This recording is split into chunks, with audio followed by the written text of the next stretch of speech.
Alhamdulillah rabbil alamin. Wassalatu wassalamu ala asyrafil mursalin wa ala alihi wasallam. Nawaitu ta'an wa ta'lim wa tazakkur wa tazkir wa nafqa wa ifada bil istighfar.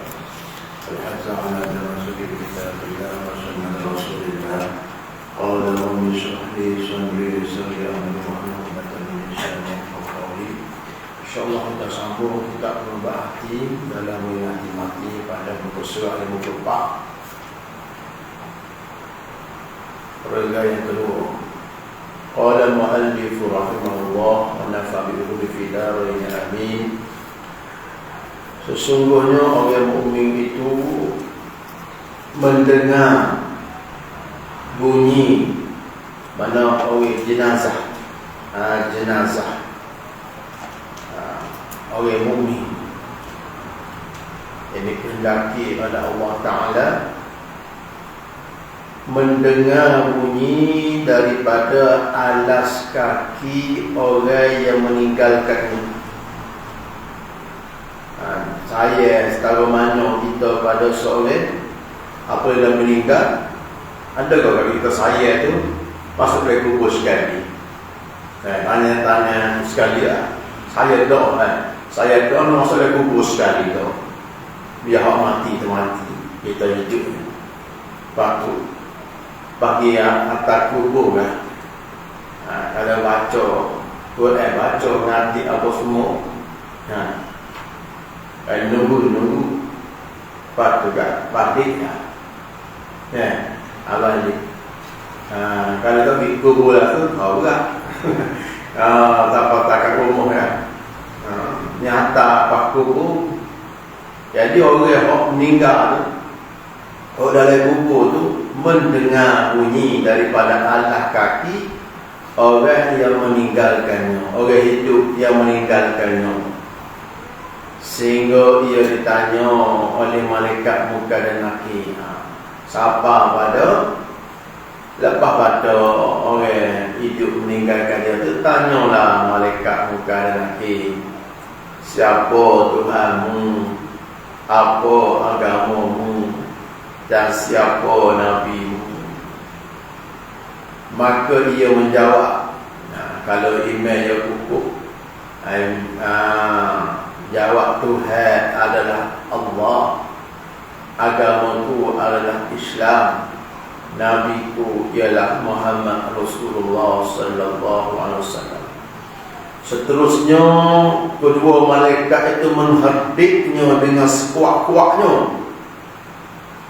Dan itulah ujian terakhir yang harus dialami oleh si mati dari mukmin. Maka setelah menjawab seperti itu, malaikat menyeru, sesungguhnya kamu benar. Itulah makna firman Allah, Yuthabbitullahu alladhina amanu bil qawli thabit. Allah meneguhkan hati orang yang beriman itu dengan ucapan yang teguh. Kalau orang itu beriman betul dengan benar-benar iman, dia akan dapat menjawab dengan iman yang teguh. Kita ni kalau jawab biasa, kalau tidak teguh mengapa ni kau pipih gitu, boleh jawab dah. Tetapi dalam hati ni, dalam alam barzah ni, kau jawab tu bukan bagi mengapa, kata mudah soalan dan ni menjawab soalan pula, soalan sport tu. Dunia lagi sport tu, mudah deh. Tapi tidak. Orang yang boleh menjawab adalah orang yang ditetapkan hati, orang yang teguh hatinya. Yang akan jawab dengan jawapan yang tetap juga, jawapan yang sabit. Kemudian ia didatangi oleh makhluk yang menjelma dengan muka yang baik.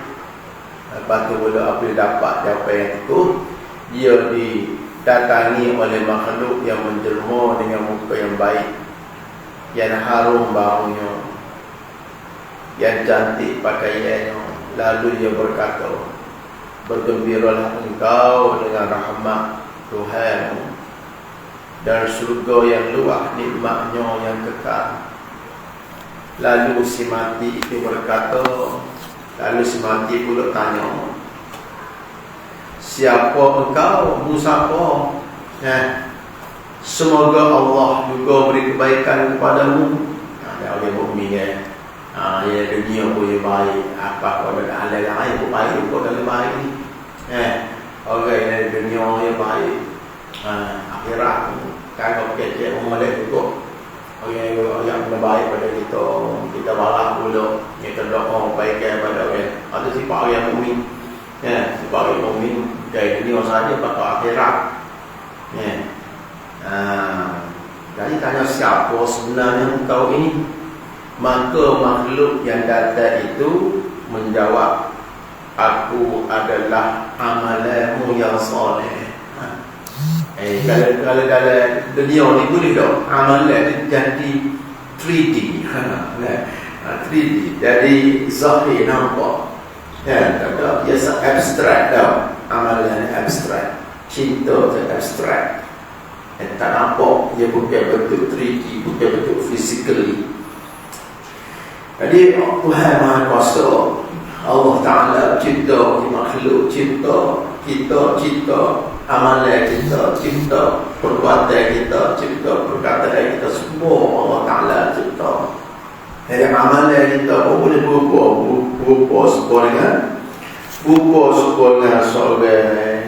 seorang lelaki yang cantik, pakaian yang bau pula. Itu benda yang dapat yang panca indera tu tak?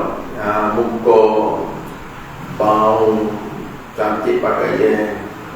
Rupa-rupanya tu amalan yang soleh. Sebab tu kan kita apabila kita mati, kita ada bawa harta kita satu sia, satu sen tak ada bawa.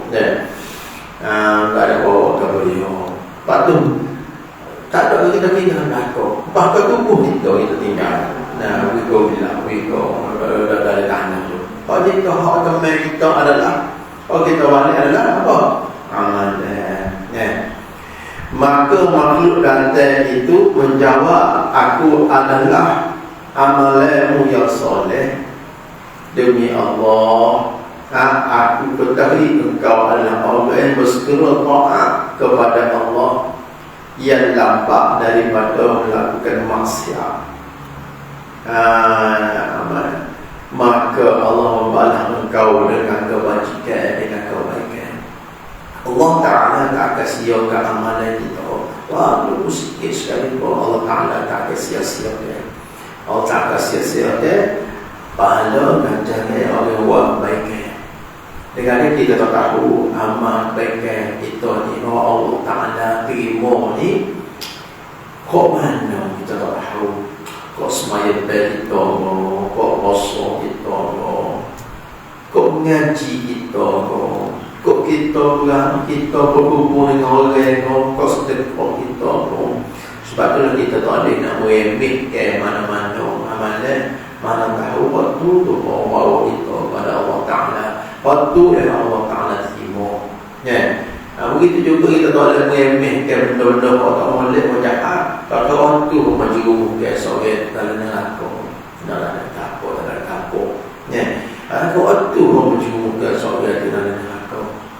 Begitu juga kita tak ada nak meremeh ke seseorang. Mana tahu dia awliya, mana tahu dia waliyun awliya illah.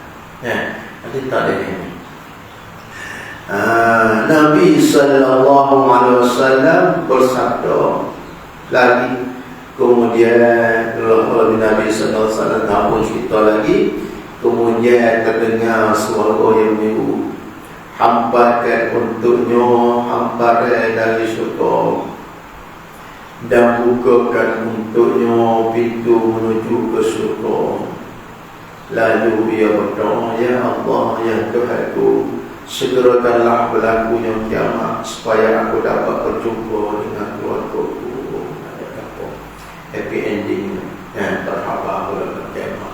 Dan orang yang baik Allah Ta'ala bila kita orang yang baik endingnya akhirat adalah pandai berpisah daripada kematian itu comel dah. Kalau ada kubuhmu luas, tak lagi pada degong.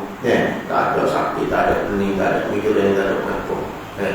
Tak ada orang kerja ongkos kalau tak ada.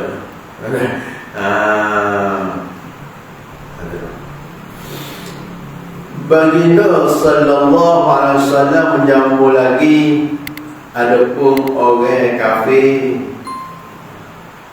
apabila sudah menuju ke akhirat dan terputus dari dunia, nescaya turunlah kepadanya malaikat yang bengis, malaikat obeng, lagi kasar tindakannya. Bersama mereka itu kain daripada neraka dan baju daripada belaki, maknanya kau terpanah. Maka para malaikat itu membengi kepadanya. Apabila saja keluar ruh dia daripada badannya, para malaikat membengi kepadanya. Tubik-tubik nama orang Jepang lalu. Hak nak kau mati itu seksa tu, tak kata mau. Jangan dia kau pandai antara perkara seksa dan sakaratul maut. Selain daripada sakit-sakitnya yang tak boleh nak bandingkan dari dunia. Tak nak banding sakitkan pula sakit separuh masuk ke susuk duri tu. Sakit pencet kepala, sakit kopi tu, sakit berapa tu. Tak nak banding dengan sakaratul maut. Tak nak banding. Itu cara dan hantar perkara yang pada seksa dan sakaratul maut adalah apa dia? Nak dekat sebelum nak keluar tu, nak mati tu, didedok dia perkara haid dia. Perkara apa? Apa dia nak jumano. Kalau ahli neraka nampak selalu diberitakan ahli neraka, diberitakan selalu nampak lalu mana yang akan ada selepas pada kematian itu. Allah paling sakit, paling down sekali tak ada. Ada pun orang yang mukmin zaman baik pada akhirnya nampak malu suka dekat mati tu sakit juga. Apa dia dekat ini suka apa didedam kau dan ahli suka luah kubur dia apa semua. Jadi orang dah oleh orang kafir tubik apa ada mati itu selalu ada pun orang kafir apabila sudah menuju ke akhirat dan terputus dari dunia, masuk ke alam lain, nescaya turunlah kepadanya malaikat-malaikat yang bengis lagi kasar tindakannya, lagi kasar buah dia dah. Bersama mereka itu kain dari neraka dan baju yang paling panah. Maka para malaikat itu membengih kepadanya, mengoh padanya. Apabila saja keluar ruhnya daripada badan, para malaikat membengih kepadanya. Maka seluruh malaikat di bumi dan langit mengejutnya dan ditutup segala pintu langit. Maka tidak ada satu pun pintu yang menyukai dia masuk melaluinya. Manakala dinaikkan dengan rohnya, nescaya dicampurkan keluar dan dikatakan, wahai Tuhan kami, hamba ini tidak diterima masuk oleh langit dan juga bumi. Lalu Allah Subhanahu wa taala berfirman, kembalikanlah dia dan perlihatkan kepadanya apa yang aku sediakan baginya daripada keburukan, bahawa aku telah menjanjikannya. Daripada bumi kami jadikan dan kepadanya kami kembalikan kamu, dan daripadanya pula kami keluarkan pada kalian lainnya. Bahawa si mati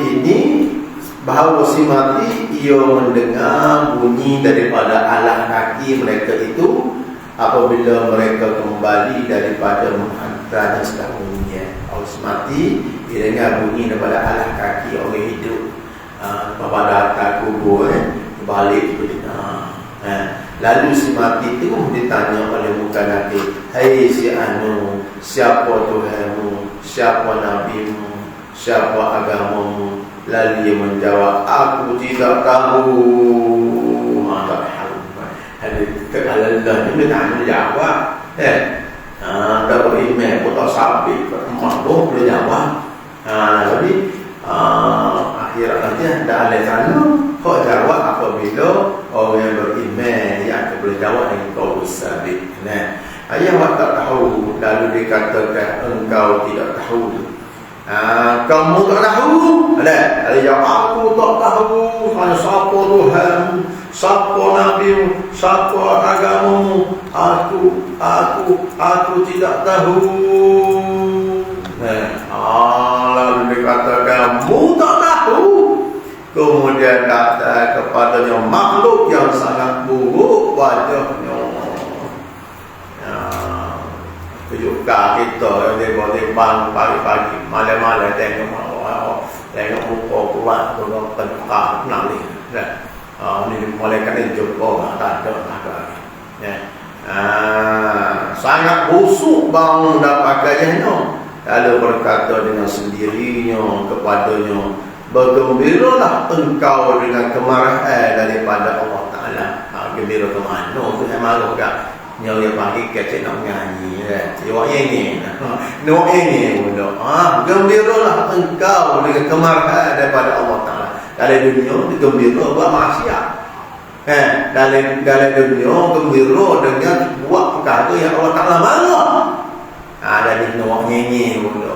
Kena orang nyanyi pula. Kena sindir. Bergembiralah engkau dengan kemarahan daripada Allah dengan seksa yang amat pedih yang kekal selamanya. Okey, kafir itu lalu menjawab, semoga diberi kepadamu berita yang buruk. Siapa engkau? Lalu makhluk anda itu menjawab, aku adalah amal perbuatan engkau yang keji. Sesungguhnya engkau telah bersegera pada melakukan perbuatan maksiat pada Allah dan lambat melakukan amal ketaatan kepadanya, maka engkau sungguhnya dibalas oleh Allah Ta'ala dengan kejahatan. Kemudian dia diseret malaikat yang tuli bisu dan kemudian dia diterik malaikat yang tuli bisu dan buta dengan membawa sebatai tongkat besi yang sekiranya berkumpul segala manusia dan jin untuk mengangkat tongkat itu, nescaya mereka tidak mampu mengangkatnya. Jika tongkat itu dipukul pada sebuah gunung, maka ia akan menjadi tanah yang batu. Kemudian orang kafir itu dikembalikan semula rohnya.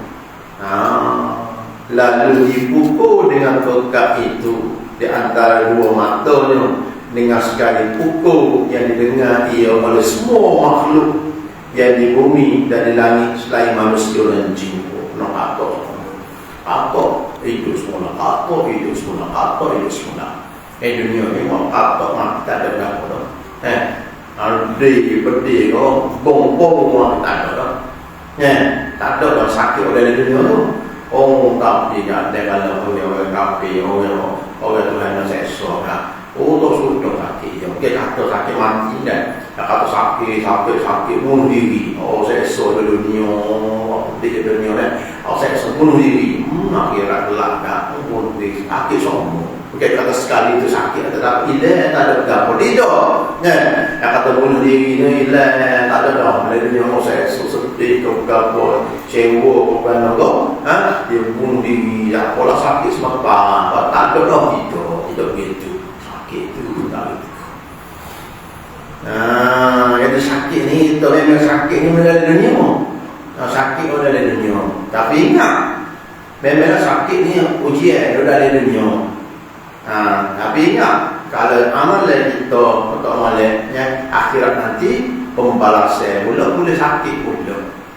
Boleh sakit pula dalam akhirat pula. Bahkan sakit yang berterusan. Kalau di dunia ni kalau sakit kaki ke apa, kalau potong kaki dia ke amalan apa semua tak ada sakit kaki tu. Orang ni kan sakit semua, apa Allah mati hidup semua, apa Allah mati hidup semua pula. Nabi sallallahu alaihi wasallam menyambung. Kemudian ada yang berseru bentangkanlah baginya dua tepi papai daripada neraka, dan bukakan kepadanya pintu yang menuju ke neraka, maka dibentangkan baginya dua papai daripada neraka, dan dibukakan pintu baginya ke neraka. Abu Hurairah radhiyallahu anhu berkata, baginda Rasulullah sallallahu alaihi wasallam bersabda, sesungguhnya orang mukmin apabila mendekati ajalnya, sungguh orang beriman, orang mukmin apabila sampai ajalnya, nescaya datang kepada malaikat dengan membawa kain sutera. Allah Akbar, mudah-mudahan kita termasuklah. Ya, lambat makan kat dia, tu. Agar dia nak kita suka lagi, dia tak mati dah, nanti tunggu-tunggu berita. Tak. Dan nanti kalau berpenuh, dia tak apa. Kalau tahu gitu, dah relax. Ya, Allah tahu mati umur 70, umur 80 baru mati betul. Ada kata orang kau sakit lama hidup lagi, orang kau jaga sakit dulu, lama gitu. Ya, tak bini jaga tak laki hospital, imam. Apa pun bini mati gitu.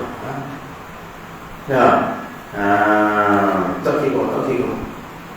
Mati ni boleh jadi ada tanda, ada segenap, ada memicu. Ya. Mudah-mudahan Allah Ta'ala menjadikan kita termasuk orang yang husnul khatimah.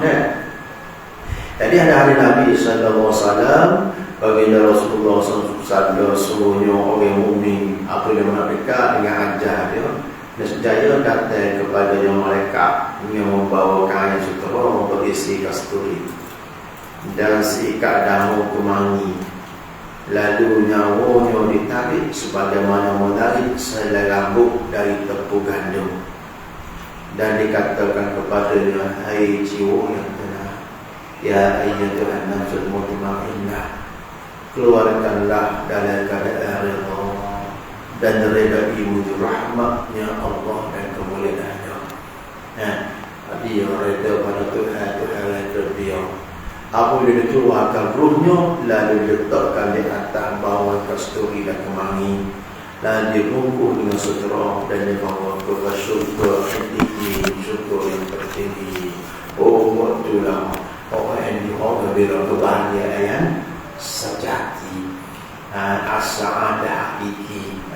Apabila kita dapat al-fawz bil jannah, kebahagiaan hakiki. Kebahagiaan yang hakiki. Kena ukur kebahagiaan dunia. Jangan dengan lembu kata kat penatang. Penatang kalau lembu bahagia ke apa? Pada lembu kalau lembu dia bahagia mana? Happy healing mana lembu ke apa dia? Bila agak tahu. Makin ukur sedap. Kita tak tahu burger sedap lagi. Kita tahu lagi ni sedap ni orang lupa. Makan lupa sedapnya. Bahagia je. Makan, minum, tidur, bahagia situ. Ada lah orang yang bahagia situ. Makan, minum, tidur. Ada tak? Dia nak bahagia situ. Ada tu. Ada tu dia bahagia hakiki. Pernah rasa bahagia. Ada hidup yang sekadar makan minum itu, orang bahagia pun makan minum itu. Kau lembu. Gapa-gapa buat apa lembunya. Dia kan tak gapa dah. Kecil apa gapa dah gapa dah. Ada pusing gapa dah. Ada minta sekirah minta tak ada gapa dah. Tapi yang lembu ni, lembu nadan. Kalau dia tahu benar bak mati ni, tak makan dah lembu. Allah Subhanahu. Alih tahu dia ngaji tak perlu buat hati dan ngaji mati. Dia ngaji bak mati kalau tak kira hati mati apa bak mati ni kalau lembu ni tak sedar kita boleh makan cewek mengaji nak mati dah ada gap dia ni apa dulu itu.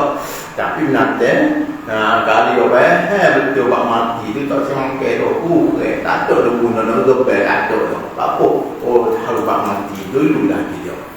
Ni tak tahu lah dia tunggu tak makan itu nak ni dah tengok lah ni pun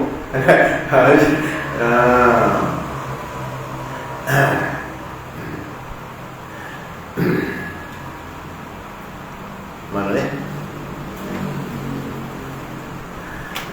Dan sebaliknya, ya apa yang nak kata tadi? Jawab. Orang bahagia loh. Kalau lima singo nak teh buah-buah kebahagiaan mana?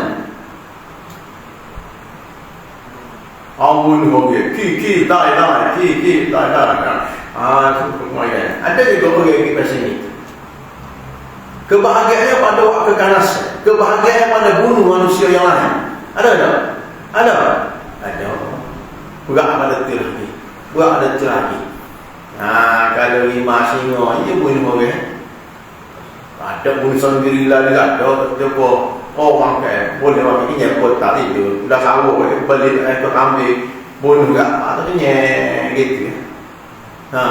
Atau punya makan yang bunuh orang tu ni tak tidak nak makan bunuh habis soal negeri soal negara bom habis bukan singa tak lebat bola tak lebat ada nanti dana kalau ada naga tapi bukan bisa dah kalau ada makhluk nama tu dia juga lah manusia makhluk ni makhluk juga waktu di api ku mulut dia dah dia ni manusia ni juga bahagia ada bahagia babo apa itu bersekali adalah hatinya sifat nanti buah memang ada dalam manusia ni sifat nanti buah memang ada dalam manusia ni sifat nanti terkenal ada juga kalau kebahagiaan setan di mana bahagia supaya empati pada setan bahagia rumah setan suka ada aku suka kan tengok kita punya dia suka je setan tak suka kita istighfar kita tunjuk bahagia orang dia bahagia bila ya aku dia dapat menipu daya alamak tak suka bahagia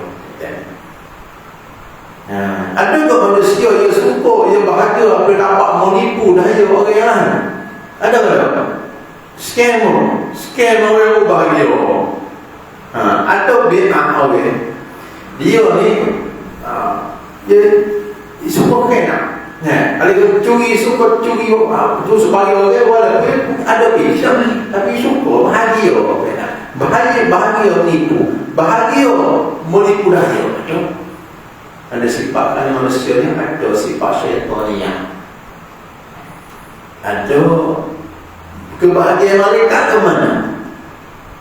Tujuh kepada dia beramal, dia tasbih, memuji Allah Taala. Ada juga manusia bahagia dia dengan zikir, dengan beramal, bahagia situ. Bahawa ada manusia bersifat yang sifat al-malak. Ada dia tentu subjektif. Tapi kebahagiaan yang hakiki adalah dalam hati kita. Kebahagiaan hakiki apa yang kita beroleh al-fawz, kebahagiaan di akhirat al-fawz bil jannah. Dan sebaliknya orang kafir apabila hampir ajalnya datanglah kepadanya malaikat dengan sepotong kain hitam, di dalamnya ada bara api, lalu nyawanya dicabut dengan keras dan dikatakan, hai nyawa yang keji, keluarlah engkau dengan kesal, dengan rasa menyesal dan dimurkai Allah ke atasmu kepada kehinaan dan azabnya. Nanti nak dekat mati, orang kafir, orang tak kafir pun yang berlaku-laku. Nak tahu tak boleh dah. Jangan orang kontor nak tahu dah. Masa tu nampak dah. Ini kenapa waktu. Tak boleh tahu. Apa juga akan ruhnya, lalu diletakkan atas bara api itu dan bunyi desirai dan dilipat dalam kain hitam dan selanjutnya dibawa ke tempat yang sangat azab di sijil. Ulama al-rahimahullah Abu Hurairah berkata kata